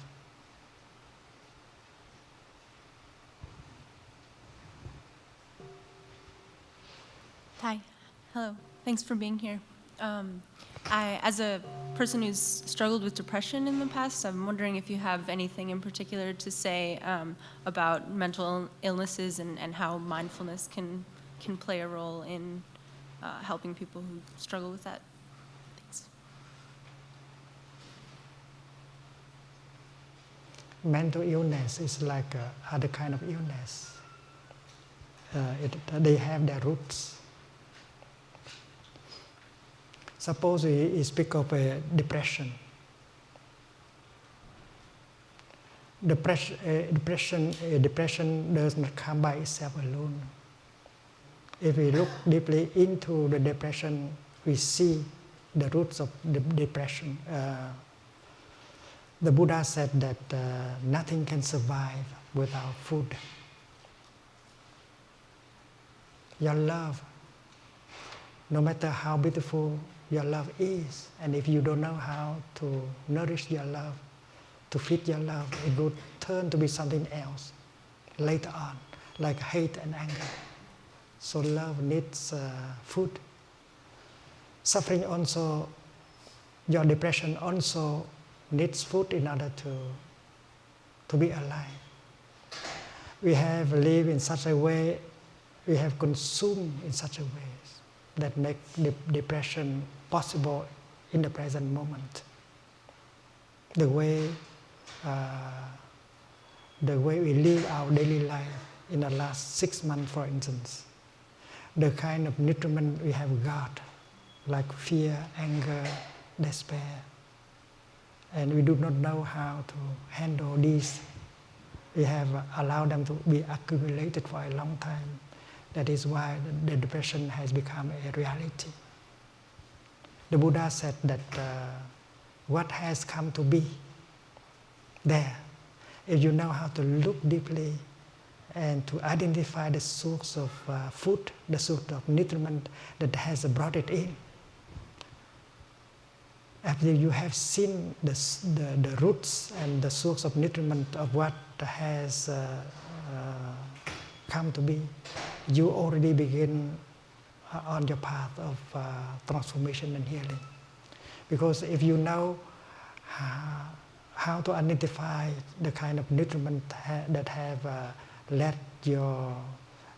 brought your depression, you know how to cut that source of nutriments. And if you stop consuming that kind of nutriment, you deprive your depression of food, and your depression will have to die in a few weeks or in a few months. So that is why the learning the art of mindful living, we will not continue to ingest the kind of food that we have. The Buddha spoke about 4 kinds of nutriments: edible food, sense impressions, the kind of food that you consume not by the mouth, but by eyes, ear, and mind. There are many toxic things that we consume in our daily life. And the 3rd kind of food is volition. Your deepest desire, your deepest intention is the food. And also the 4th kind of nutriment, which is collective consciousness. If you live in a place where there is a collective energy of fear, anger, craving, hate, you consume. That is why refraining from consuming nutriments that are toxic, you deprive your depression of food, and your depression will have to die in a few weeks. And that is why all mental illness are like that also. We have allowed ourselves to be in a toxic environment. We have allowed ourselves to consume items that contain craving, anger, fear, despair. And that is why these symptoms of mental illness have appeared. And the way we deal with our sickness, we try to suppress them.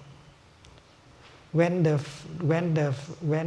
suffering come up, we do not allow them to come up. We try to suppress them by the way of consuming. We want to cover them up, and we create a situation of bad circulation in our consciousness. And that is why symptoms of mental illness begin to appear. But if you know how to practice mindfulness, you allow the pain to come up, and you embrace tenderly your pain and recognize it and look into it. And then your pain will be embraced by that energy of mindfulness and concentration and compassion, and will go down, losing some strength. And next time when it come up, you allow it to come up because you know how to handle it, handling the pain. And after a few weeks of practicing like that, you restore a state of good circulation in your consciousness. And the symptoms of mental illness will begin to disappear.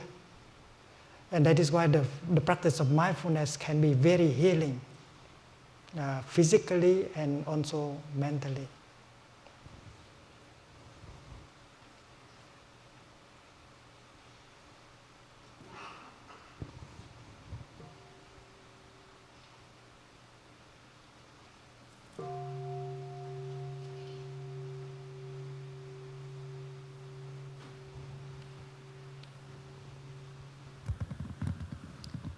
Thank you so much for coming and reminding us how easy it can be to be happy and peaceful and loving. My question follows on something that you said early on regarding meditation as a combination of mindfulness, concentration, and then insight that arises. My question is about the insight. Having achieved an insight through meditation, does one expend effort to act on that insight, or does one simply hold the insight in mind and allow this natural circulation that you speak of to transform the mind?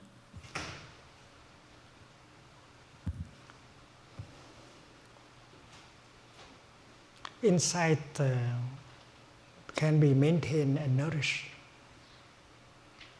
Like insight can come just in the present moment, like in the exercise of mindful breathing in, I feel alive. So you touch the insight that you are alive, and to be alive is a miracle. And that is why when you breathe out, you can enjoy, you can be happy, you can celebrate the fact that you are alive. But the practice of concentration can keep the insight alive. And if the insight is alive, happiness continues to be. If you allow the insight to go away, your happiness may go away also. It's like the insight of interbeing. A father looking deeply into his son, see that he is fully present in every cell of his son. And if the son looks into himself, he can see that in every cell of his body, his father is fully present. And he got the insight of father and son inter-are. You cannot remove father from son. You cannot remove son from father. That is the insight of interbeing. And when the insight of interbeing between son and father is alive, anger is impossible. Because when you get angry at your father, you get angry at yourself. You are a continuation of your father. If there is a young man who say that, I hate my father, I don't want to have anything to do with that person, it means that that young man does not have the insight of interbeing. He does not know that his father is in him, and it is impossible to remove his father from him. If he's removed the father from him, he is no longer there. And if that insight is in him, he knows that he has to reconcile with his father in him. Because to say that I do not want to have anything to do with that person is nonsense, because You are his continuation. You are him. How can you say that you do not have anything to do with him? To say that means you do not have the insight of interbeing. And the insight of interbeing not only liberate you from suffering, but it show you the way to behave in order for harmony, for love, for happiness to be possible.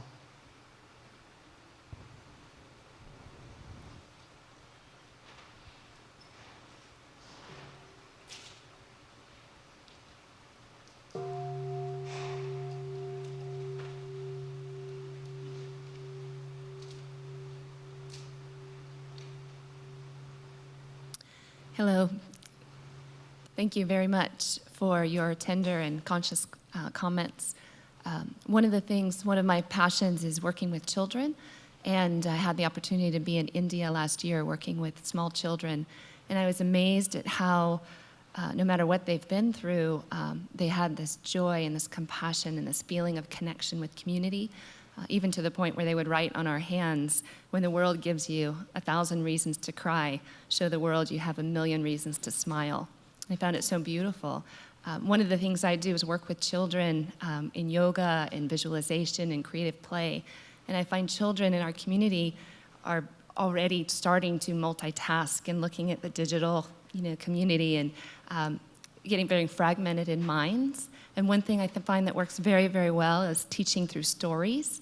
And I was wondering if you had a sweet story that we may be able to share, even with our own children, helping to illustrate the power of mindfulness or joy, compassion, maybe one of your favorites.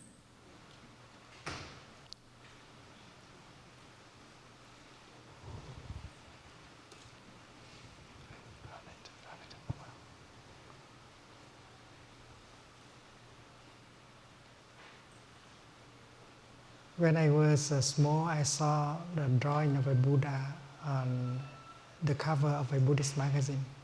The Buddha was sitting on the grass, very peaceful, very happy. And I wished I can be someone like him, because around me people are nervous, unhappy. So the first time when my school organized a outing, climbing a mountain, I was very excited because we learned that there was a hermit practicing on the mountain in order to become a Buddha. I had not seen a hermit before, so I was very enthusiastic climbing. And we were organized in groups of 5 boys or 5 girls. And many hundreds of us were climbing the mountain. We did not know how to practice walking meditation. We tried to climb as quickly as possible. And half the way, we drank all our water. We were very thirsty when we come up to the top of the mountain. And the worst thing is that I learned that the hermit was not there. Perhaps he had heard that 500 children are coming. It's not quite enough for him, so he had hidden himself somewhere in the mountain. So when we were given the order to display our picnic and eat, I alone venture into the wood, hoping that I can see the hermit. And I hear the sound of water dripping, and I follow, and I discover a very beautiful natural well. The water was very limpid, and you know that I was very thirsty. I'm so happy, I knelt down and cup the water and drink. And suddenly a thought came to me. I believe that the hermit has transformed himself into a well. so that I can have a private audience with him.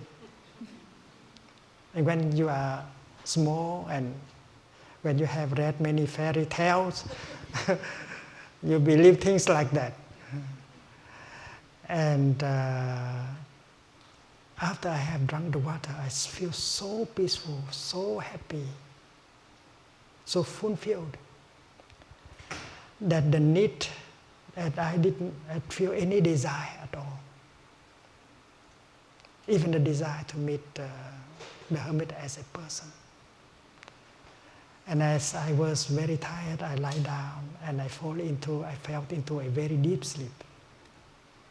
I didn't know how many minutes I slept, but when I woke up, I didn't know where I was. It took time to remember that the other boys were waiting for me. I left the place with a lot of regret. And I had to leave my beloved well and to go down. And in my mind, there is a sentence coming up. I have drunk the most delicious water in the world. And when I were back with the other children, I did not have the intention to tell them the story that I have met the hermit in the form of a well. It sounds like if I tell them, well, I will lose something. My experience, kind of deep spiritual experience, I wanted to keep by myself, to keep it long. And later on, when I grew up, I had the hope that everyone I meet will have a chance to meet his hermit also in their lifetime. Maybe you have met your hermit, but you have not recognized him. Your hermit might not be a well, but might be a rock, or a tree, or a child, or a mountain. But once you have got the hermit, you know where to go. And you begin your spiritual life that can help you to overcome difficulties and find peace. And that is one of the stories I like to tell children who come to Plum Village and to practice.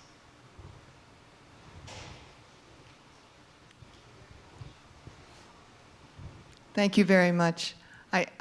We're really enjoying this conversation, but I'm afraid we're running very late and we can't walk in the dark.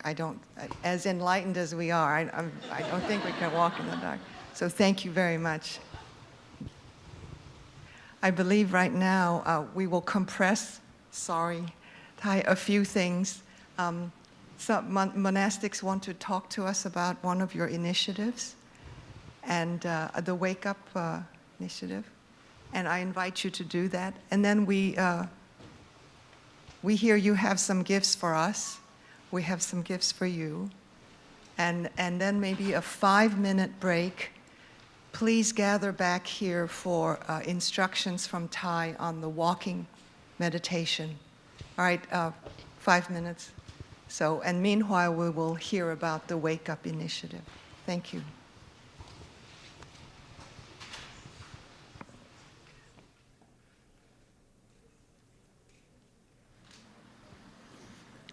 Dear friends, thank you for your patience and thank you for your enthusiasm and your smiles. It's really wonderful to sit and look at a sea of glowing faces. I think we all feel very at home here. So we wanted to share with you a little bit about something that came about 3 years ago.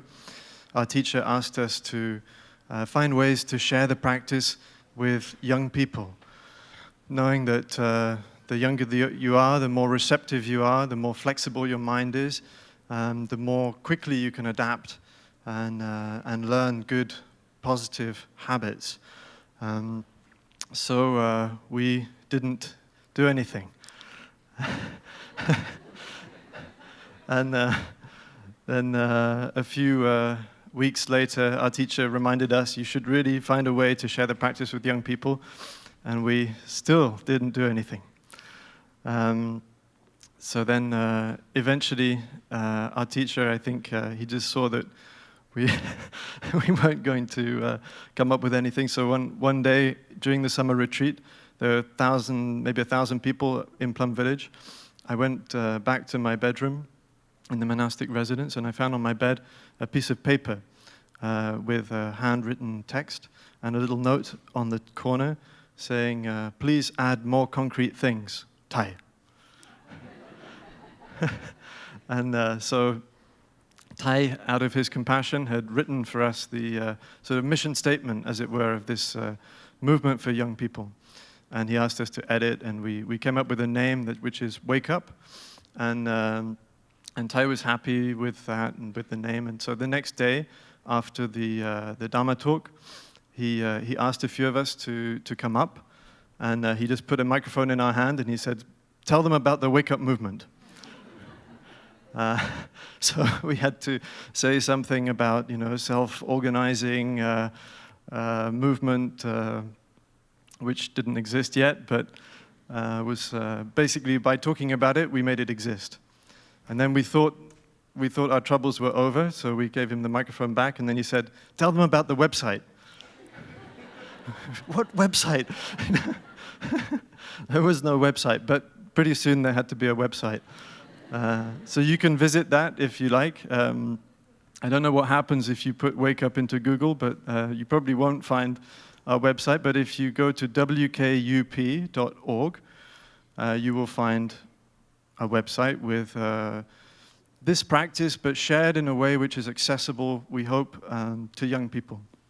And we found that very quickly we've had a very, very positive response because we have, I think, as you've all experienced, this incredible suite of tools to address the suffering of modern life.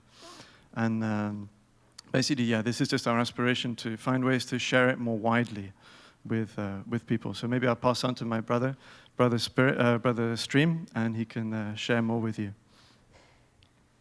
Yeah. So dear friends, so basically we want to find a way when people find their hermit to keep it alive, and that's done, we found best by community.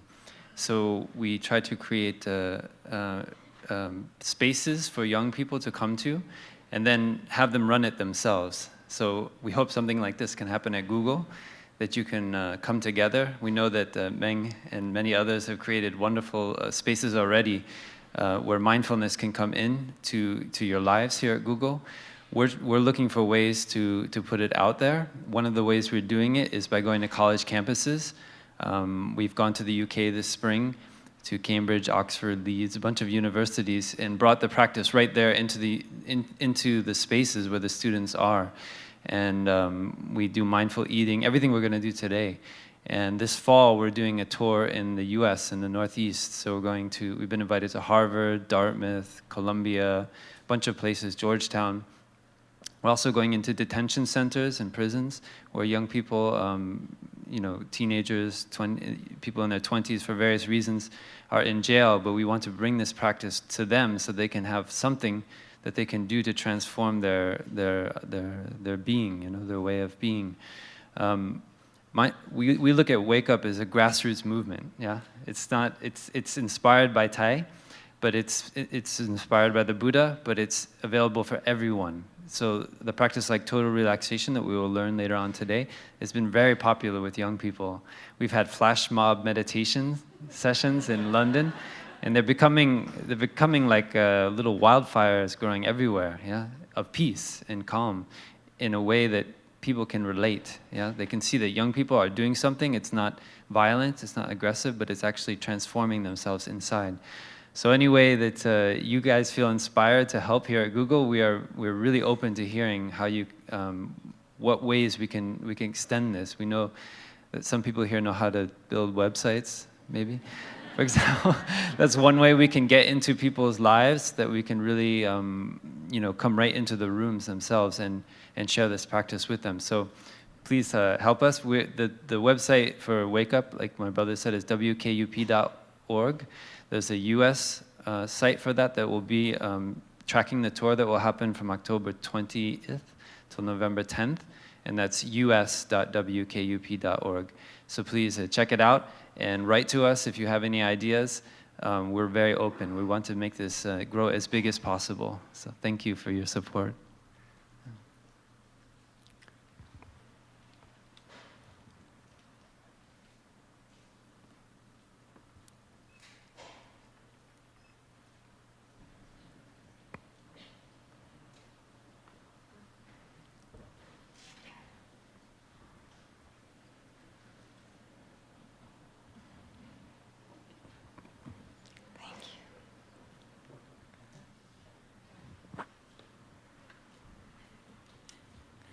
So, dear respected teacher and dear friends, on behalf of Plum Village and Plum Village delegations, we would like to take this opportunity to thank you.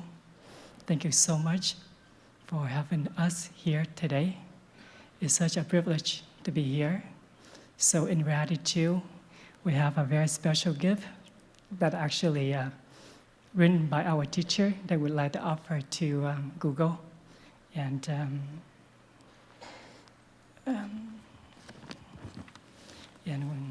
we would like to offer us to Olivia on behalf of Google, so please accept this present. I do, thank you. And, oh, I'm sorry.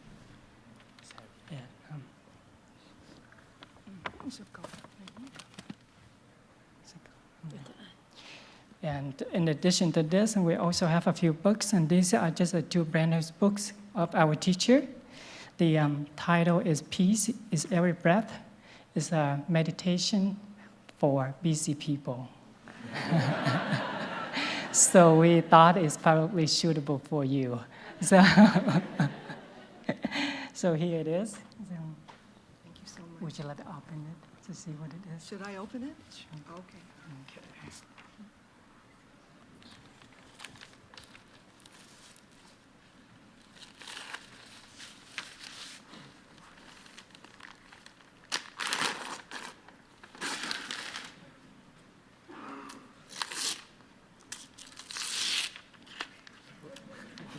It's okay.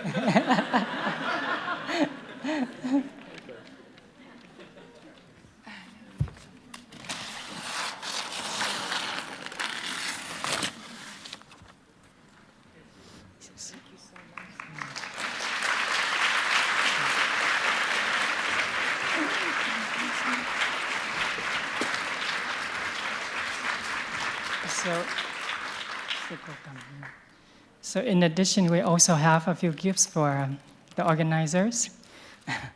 So first, we would like to offer this to Olivia. Thank you so much for helping us to organize this event. So without you, this probably is going to be, it may not happen. So thank you so much.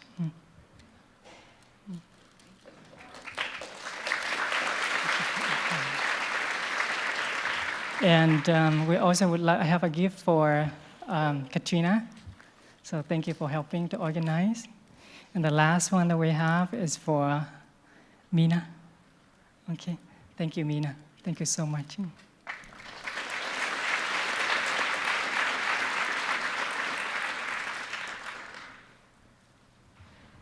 We have some gifts for you. This is actually for Thay, but he's not here now. But you don't have to open everything, but maybe you would take the top gift and wear it in place of Thay.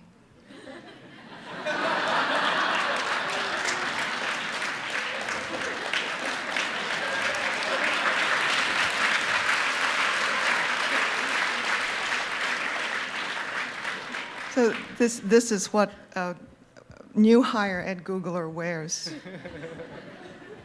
And if they are mindful, they don't have to wear it for as long. Lillian, would you come up? We have a gift for you.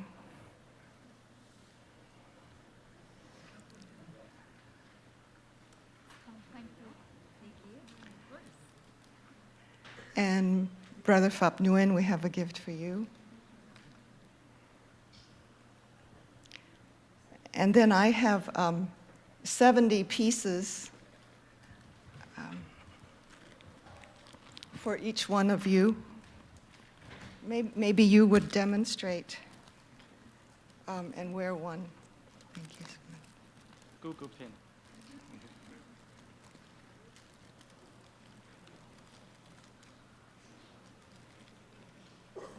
If you remove the battery, take this away, yes, and turn it. Complicated Google gadget. I need engineering here. Anyway, it flashes. They're red, yellow, and other colored lights. Thank you so much.